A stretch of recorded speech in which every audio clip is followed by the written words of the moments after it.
नमस्कार. महाराष्ट्र योजना कॉर्नरमध्ये आपल्या सर्वांचे स्वागत आहे. आजच्या व्हिडिओच्या माध्यमातून आपण बघणार आहोत की आई कर्ज योजना यासाठी अर्ज काही ठिकाणी चालू झालेले आहेत.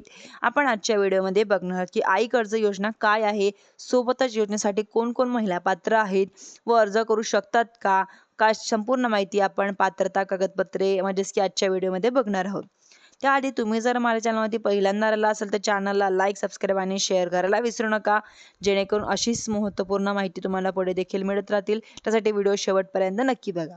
आई कर्ज योजना म्हणजेच की आई कर्ज योजना ही महाराष्ट्र शासनाची योजना आहे. विशेषतः ही महिलांसाठी योजना आयोजित करण्यात आलेली आहे.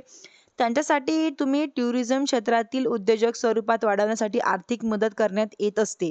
आता यांच्यामध्ये कोणते ना कोणते उद्योग म्हणजेच की उदाहरणार्थ hotel, restaurant, travels agency, tour operators, कृषी, पर्यटन, कॅफे, हस्तकला विक्री केंद्र इत्यादी म्हणजे यांच्यापेक्षाही जास्त जे उद्योग आहेत ते लहान मोठे ते मोडत असतात. तर तुम्हाला बँकेमार्फत हे कर्ज देण्यात येत असतं. म्हणजेच की या कर्जावरच हे व्याज आहे जे शासन भरून देत असतं आणि हे कर्ज म्हणजेच की महिलांसाठी बिनव्याजी राहतं. याला कोणत्याही व्याज लागत नाही. कर्जाची रक्कम तुम्हाला 40,000 रुपयापासून ते 15 लाख रुपयापर्यंत मिळत असते. जो परतावा आहे तो व्याजाचा तो शासन करत असतं. अत्यंत ही भरपाई जी शासन करत असतं. त्यांच्यानंतर जी पात्रता आहे ती आपण बघणार आहोत की पात्रता काय राहणार आहे की म्हणजेच की इलिजिबिलिटी काय राहणार आहे. आपण आता आजच्या व्हिडिओमध्ये बघणार. जे अर्जदार आहे तो अर्जदार महिला असणे आवश्यक आहे. पुरुष या योजनेसाठी अर्ज करू शकत नाही. महाराष्ट्रातील रहिवासी असावी महिला. तुम्हाला हे सर्वप्रथम लागणार आहे की तुम्ही महाराष्ट्र राज्याचे रहिवासी असले पाहिजे. आता म्हणजेच की व्यवसायाचा प्रकार पुढील प्रमाणे म्हणजेच की व्यवसायाचा जो प्रकार आहे तो आपण बघणार आहोत की व्यवसायाची नोंदणी पाहिजे. जसं की तुमच्याकडे आधार, उद्योग, परत तुमचं जे शॉप पॅकेट असेल म्हणजेच की तुम्हाला कर्मचारी रचना कशी आहे आपण इथे बघणार आहोत की हॉटेल सारखे जे व्यवसाय असतात ज्यांच्यामध्ये 50% कर्मचारी महिला असाव्यात लागतात. जे काही योजनेची अट आहे. आता बँक खात्यांमध्ये अर्जदाराचे जे काही बँक खाते आहे ते आधार कार्डशी लिंक पाहिजे. म्हणजेच तुम्ही या योजनेसाठी अर्ज करू शकतात. आता महत्त्वाचं म्हणजेच की टीप देण्यात आलेली आहे की इन्कम म्हणजेच की उत्पन्न किती आहे. तर उल्लेख या बघणार आहोत की अपडेट. आता आपण याच्यामध्ये काय आहे की आधार कार्ड लागणार आहे, पॅन कार्ड तुम्हाला लागणार आहे. ही आवश्यक कागदपत्रे तुम्हाला इथे लागत आहे. व्यवसाय नोंदणीसाठी सर्टिफिकेट आहे.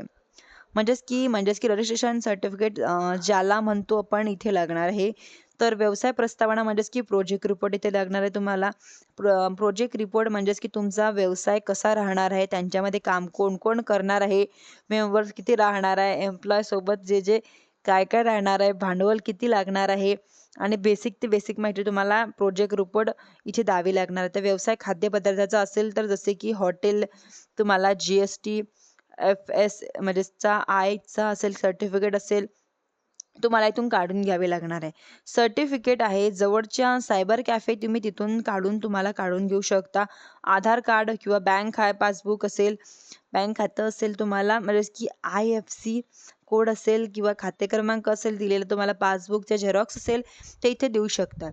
अर्ज करताना तुम्हाला शुल्क ₹50 ऑनलाईनच्या माध्यमातून भरावे लागणार आहे आणि आवश्यक कागदपत्रे म्हणजेच की अफिडेविट जर तुमची जागा मालकीची नसेल तर तुम्हाला भारी करारनामा असे काही बेसिक इथे डॉक्युमेंट लागणार आहे.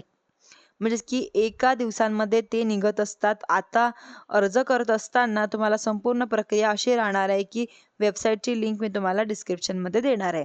वरून तुम्ही रजिस्ट्रेशन म्हणजेच की वेबसाईटची लिंक रजिस्ट्रेशन असं आहे की त्यानंतर तुमचा आधार कार्ड क्रमांक, मोबाईलचा पत्ता, जन्माचं नाव व माहितीनुसार बेसिक तुम्हाला माहिती नोंदणी करून इथे रजिस्ट्रेशन करावी लागणार आहे. मोबाईल नंबर तुम्हाला मोबाईल नंबर तुम्हाला इथं करता येणार आहे. ऑनलाईन ॲप्लिकेशन तुम्हाला यावरती जितक्या जास्तीत जास्त करता येतील तुम्ही करू शकता.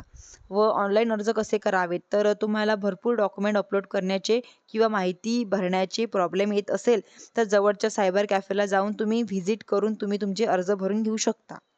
व काही अडचण आल्यास तुम्हाला मला कमेंट करून विचारू शकता. व्याज परतावा म्हणजेच की व्यवसाय संबंधित दिलं जातं. म्हणजे दुकान जसं की पार्लर, सामान्य आधी दुकान असेल जे काही असतात ते अर्ज मंजूर होत नाही.